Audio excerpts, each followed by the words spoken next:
এরকম বহু রোগী দেখেছি আমি যে কোনোভাবে সুস্থ হয় না। এগুলোর বেশিরভাগ ব্ল্যাক ম্যাজিক এবং দুষ্ট জিনের রোগী। ঘরে ঘরে আমাকে সাথে সাথে জিজ্ঞেস করলেন ওনারা, মুফতি সাইফুল ইসলাম ভাই এবং আমাদের তানভীর ভাই ওনারা আছেন, ওনারা জিজ্ঞেস করলেন যে ভাই এটা কেন হয়।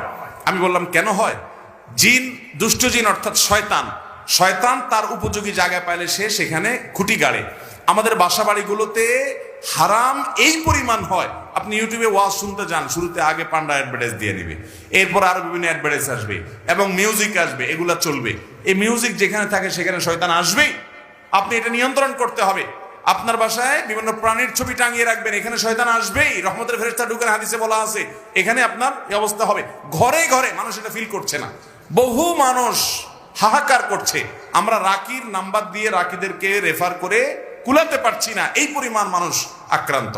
বাঁচবেন কিভাবে আমি সব জায়গায় বলার চেষ্টা করি ভাইরা আমার। নাম্বার 1, গুনাহমুক্ত বাসা করেন, বাসা বাড়িতে গুনাহ করবেন না, এগুলা থেকে বাঁচান বাসা বাড়িকে। সবচেয়ে বড় কারণ হলো, দ্বিতীয় নাম্বার যেটা বলবো সেটা হলো, আজ কোরআন তেলাওয়াত আমাদের বাসা থেকে উঠে গেছে। আমরা এখন বড় জোর ইউটিউবে একটু তেলাওয়াত চালাই দেই। আল্লাহর কসম করে বলছি, যেই বাসায় কোরআন তেলাওয়াত নিয়মিত হয়, আওয়াজ করে, শব্দ করে, ওই বাসায় ব্ল্যাক ম্যাজিক, দুষ্ট জিন থাকতে পারে না। আপনি যদি মিরাকল দেখতে চান ভাইরা আমার, আমি বুকে হাত রেখে বলতে পারি, আপনি আল্লাহর কুদরত যদি দেখতে চান সরাসরি, দুষ্ট জিনের উপদ্রব আছে যে বাসায়, সে বাসায় আপনি সূরা বাকারার তেলাওয়াত চালু করে দেন, জোরে জোরে তেলাওয়াত করেন, নিজে না পারলে অডিও চালু করে দেন। আমি নিজের চোখে বহুবার দেখেছি যে অস্বাভাবিক আচরণ বাচ্চাদের, এটা সেটা, রুকিয়া চলছে, তেলাওয়াত চলছে, ভালো হয়ে গেছে।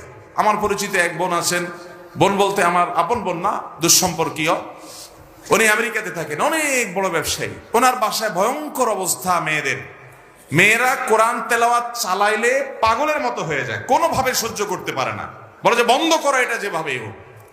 এবং হাজার হাজার কোটি টাকার মালিক ওনারা, বাফেলোতে আমেরিকাতে থাকে।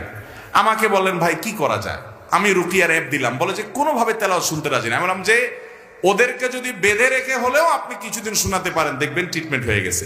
আমাকে গত সপ্তাহে, তার আগের সপ্তাহে যেন, কয়েকদিন আগে আমাকে জানালেন যে ভাই আপনি না দেখলে বিশ্বাস করবেন না যে আমার মেয়েরা এখন এতটা স্বাভাবিক হয়ে গেছে যে কোরআন তেলাওয়াত শোনা ছাড়া এখন ওরা ঠিক থাকতে পারে না, কিন্তু প্রথম সহ্য করতে পারতো না।